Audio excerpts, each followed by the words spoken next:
Hello. आप सभी को मेरा प्यार भरा नमस्कार। आज मैं मानसरोवर भाग 1 की कहानियाँ लेकर फिर से प्रस्तुत हूँ। ये कहानियाँ मुंशी प्रेमचंद जी द्वारा रचित हैं और आज की जो कहानी का शीर्षक है वो कायर है। इस कहानी में मुख्य रूप से 2 पात्र हैं,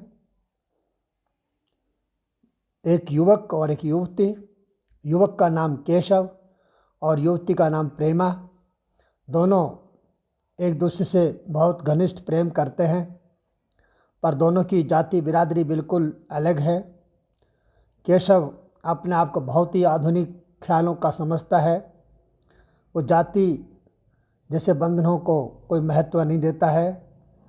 वो चाहता है कि जीवन सिर्फ और सिर्फ अपना है, उस पर किसी अन्य का कोई अधिकार नहीं है। इसलिए जीवन के महत्वपूर्ण फैसले हमें स्वयं लेने चाहिए, न कि दूसरों पर आश्रित रहे। इधर युवती जिसका नाम प्रेमा है, ये इसका मानना है कि हमारे ऊपर सिर्फ और सिर्फ हमारे माता पिता और परिवार का अधिकार है। ये शरीर माँ बाप की देन है, इसलिए माँ बाप की आज्ञा के अनुसार हमें जीवन जीना चाहिए। और प्रेमा जानती है कि उसके माँ बाप पूरी तरह रूढ़िवादी हैं। वो जाति बंधन से प्रेम करते हैं। जाति को छोड़ करके किसी अन्य जाति में रिश्ते जोड़ने को बहुत अधिक महत्व नहीं देते हैं, या उनकी नज़र में दूसरी जाति से प्रेम संबंध करना बिल्कुल गुनाह है। इसलिए युवती भी ये मानती है कि उसके माँ बाप उसकी शादी के लिए हाँ नहीं कर पाएंगे। और पर केशव जो कहता है, उसको समझाता है कि तुम अपने माँ बाप को समझाओ, आजकल पहले जैसा ज़माना नहीं है। हम अपने विचारों से जीने की आज़ादी होनी चाहिए। हम क्यों माँ बाप या अन्य को अपना जीवन समर्पित करें, अपनी जीवन अपना है। इस तरह से दोनों आपस में बातचीत करते हैं और एक दूसरे से विवाह करने के लिए तत्पर होते हैं।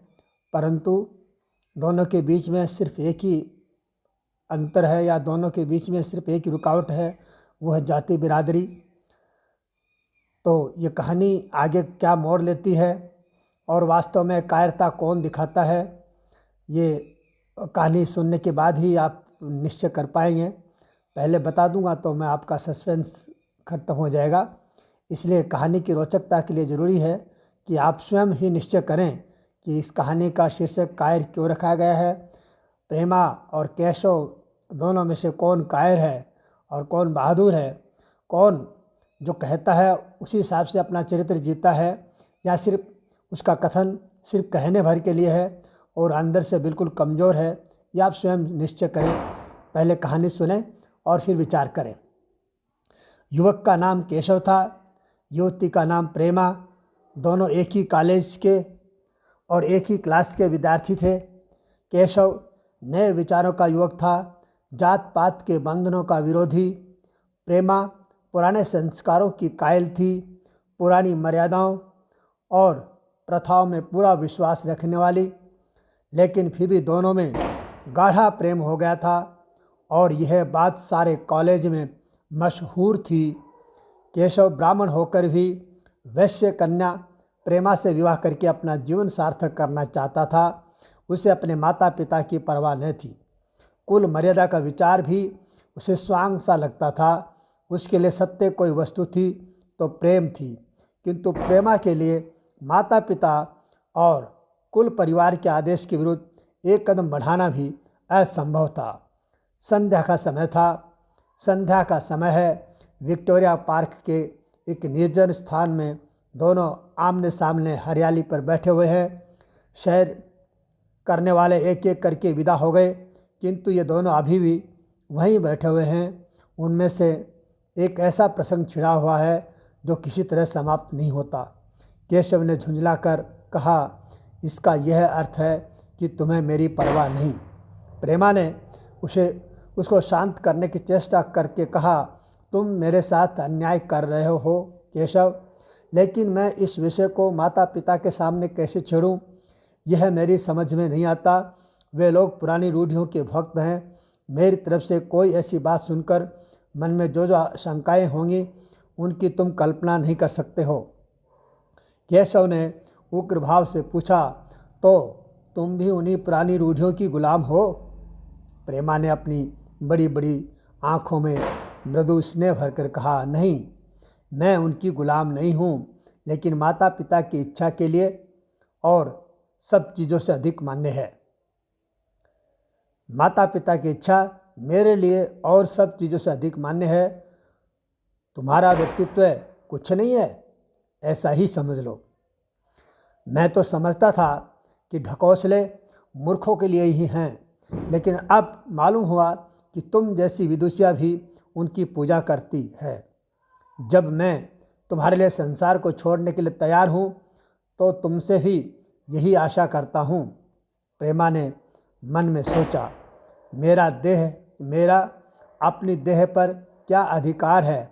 जिन माता पिता ने अपने रक्त से मेरी सृष्टि की है और अपने स्नेह से उसे पाला है, उनकी मर्जी के खिलाफ कोई काम करने का उसे कोई हक नहीं। उसने दीनता के साथ केशव से कहा, क्या प्रेम स्त्री और पुरुष के रूप में ही रह सकता है, मैत्री के रूप में नहीं? मैं तो आत्मा का बंधन समझती हूँ। केशव ने कठोर भाव से कहा, इन दार्शनिक विचारों से तुम मुझे पागल कर दोगी प्रेमा। बस इतना ही समझ लो, मैं निराश होकर जिंदा नहीं रह सकता। मैं प्रत्यक्षवादी हूँ और कल्पनाओं के संसार में प्रत्यक्ष का आनंद उठाना मेरे लिए असंभव है। यह कहकर उसने प्रेमा का हाथ पकड़कर अपनी ओर खींचने की चेष्टा की। प्रेमा ने झटके से हाथ छुड़ा लिया और बोली, नहीं केशव, मैं कह चुकी हूँ कि मैं स्वतंत्र नहीं हूँ। तुम मुझसे ये चीज़ न मांगो जिस पर मेरा कोई अधिकार नहीं है। केशव को अगर प्रेमा ने कठोर शब्द कहे होते तो भी उसे इतना दुख न हुआ होता। एक क्षण तक वह मन मारे बैठा रहा, फिर उठकर निराशा भरे स्वर में बोला, जैसी तुम्हारी इच्छा। आहिस्ता आहिस्ता कदम सा उठाता हुआ वहाँ से चला गया। प्रेमा अब भी वहीं बैठी आंसू बहाती रही। रात को भोजन करके प्रेमा जब अपनी माँ के साथ लेटी तो उसकी आंखों में नींद न थी।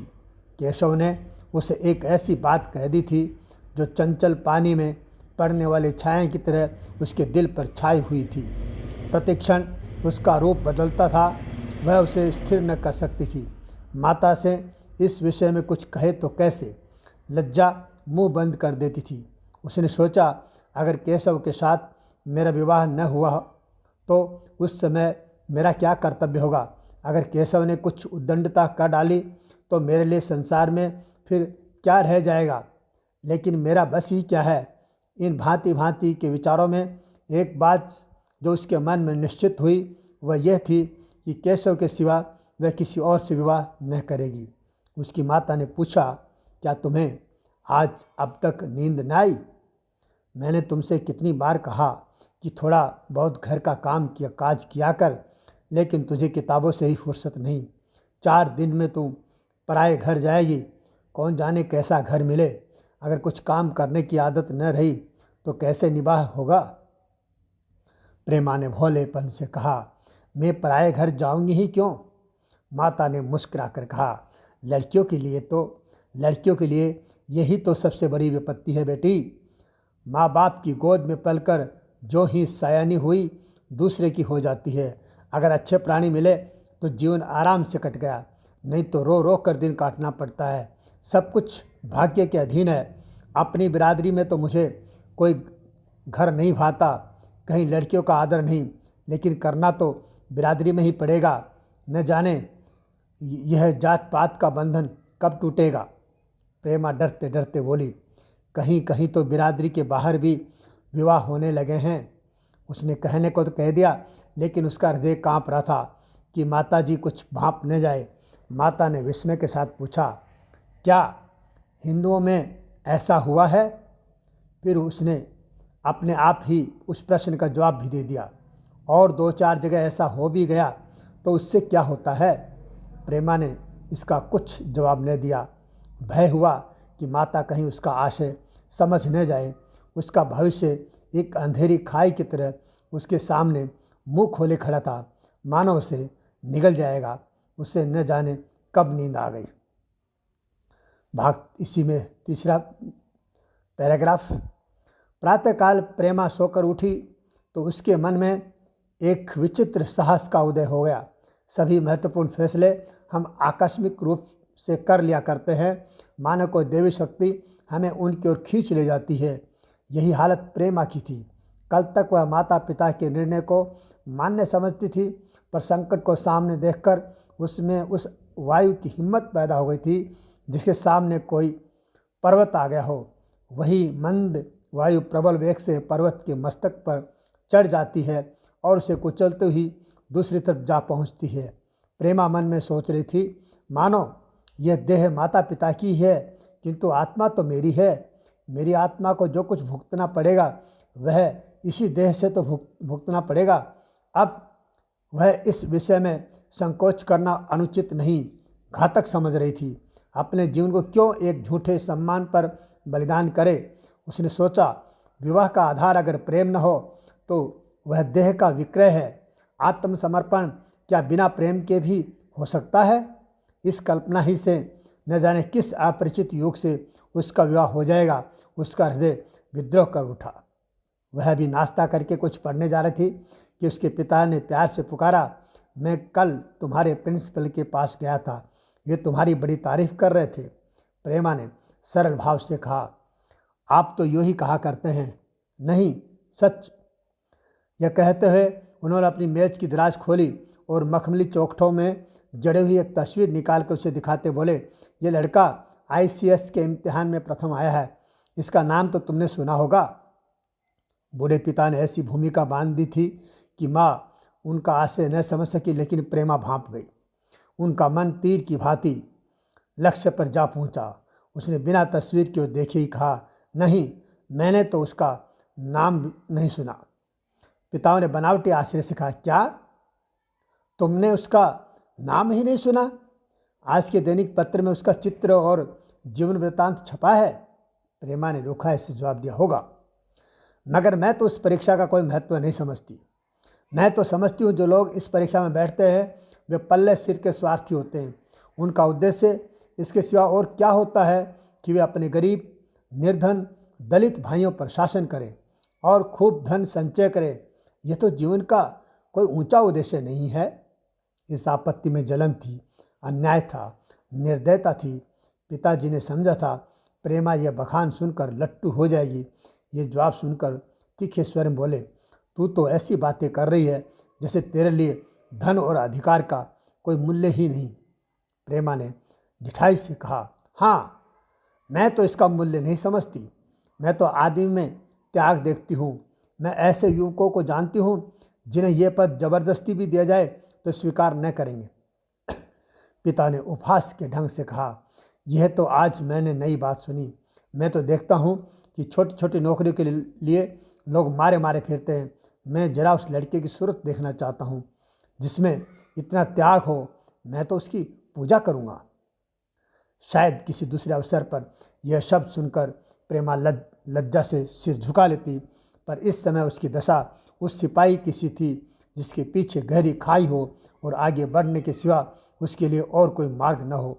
अपने आवेश को संयम से दबाती हुई आँखों में विद्रोह भरे वह अपने कमरे में गई और केशव के कई चित्रों में से एक चित्र चुनकर लाई जो उसकी निगाह में सबसे खराब था और पिता के सामने रख दिया।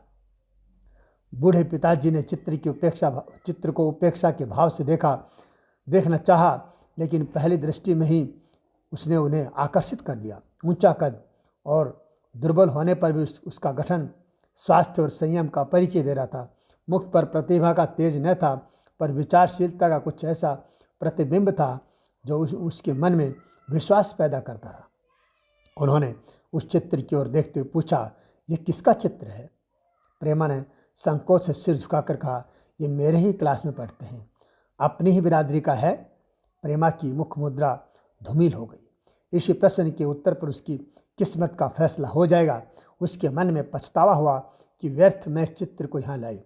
उसमें एक क्षण के लिए जो दृढ़ता आई थी वह इस पैने प्रश्न के सामने कातर हो उठी। दबी हुई आवाज़ में बोली, जी नहीं, वह ब्राह्मण है और यह कहने के साथ ही क्षुब्ध होकर कमरे से निकल गई, मानो यहाँ की वायु में उसका गला घुटा जा रहा हो, और दीवार की आड़ में बैठकर रोने लगी। लाला जी को तो पहले ऐसा क्रोध आया कि प्रेमा को बुलाकर साफ साफ कह दे कि यह असंभव है। वे उसी गुस्से में दरवाजे तक आए, लेकिन प्रेमा को रोते देखकर नम्र हो गए। इस युवक के प्रति प्रेमा के मन में क्या भाव थे, यह उनसे छिपा न था। वे स्त्री शिक्षा के समर्थक थे, लेकिन इसके साथ ही कुल मर्यादा की रक्षा भी करना चाहते थे। अपनी जाति के सुयोग्य वर्ग के लिए अपना सर्वस्व अर्पण कर सकते थे, लेकिन उस क्षेत्र के बाहर कुलीन से कुलीन और योग्य से योग्य वर्ग की कल्पना भी उनके लिए असह्य थी। इससे बड़ा अपमान वे सोच भी नहीं सकते थे। उन्होंने कठोर स्वर में कहा, आज से कॉलेज जाना बंद कर दो। अगर शिक्षा कुल मर्यादा को डुबोना ही सिखाती है तो कुशिक्षा है। प्रेमा ने कातर कंठ से कहा, परीक्षा तो समीप आ गई है।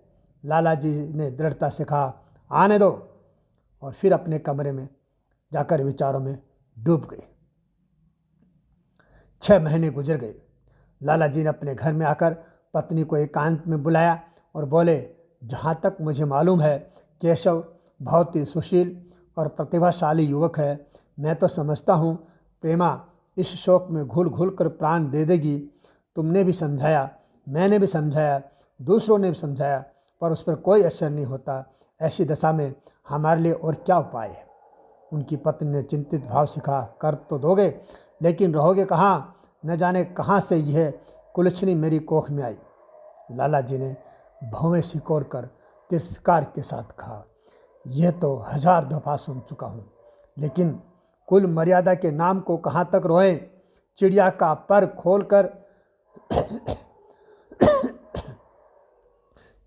पर खोलकर यह आशा करना कि वह तुम्हारे आंगन में ही फुदकती रहेगी भ्रम है। मैंने इस पर ठंडे दिल से विचार किया है और इस नतीजे पर पहुंचा हूं कि हमें इस आपद धर्म को स्वीकार कर ही लेना चाहिए। कुल मर्यादा के नाम पर मैं प्रेमा की हत्या नहीं कर सकता। दुनिया हंसती हो हंसे, मगर वह जमाना बहुत जल्द आने वाला है जब ये सभी बंधन टूट जाएंगे। आज भी सैकड़ों विवाह जात पात के बंधनों को तोड़कर हो चुके हैं। अगर विवाह का उद्देश्य स्त्री और पुरुष का सुखमय जीवन है तो हम प्रेमा की उपेक्षा नहीं कर सकते हैं। वृद्धा ने क्षुब्ध होकर कहा, जब तुम्हारी ये इच्छा है तो मुझसे क्या पूछते हो? लेकिन मैं कह देती हूँ कि मैं इस विवाह के नज़दीक न जाऊँगी, न कभी इस छोकरी का मुंह देखूँगी। समझ लूँगी जैसे और सब लड़के मर गए वैसे यह भी मर गई। तो फिर आखिर तुम क्या करने को कहती हो? और प्रिय विद्यार्थियों, समय अवधि के कारण इस वीडियो में कहानी को यहीं समाप्त करता हूं, और इस कहानी का शेष भाग अगले वीडियो नंबर 2 में लेकर के आपके सम्मुख प्रस्तुत होगा। और इसी के साथ आप सबको बहुत बहुत धन्यवाद।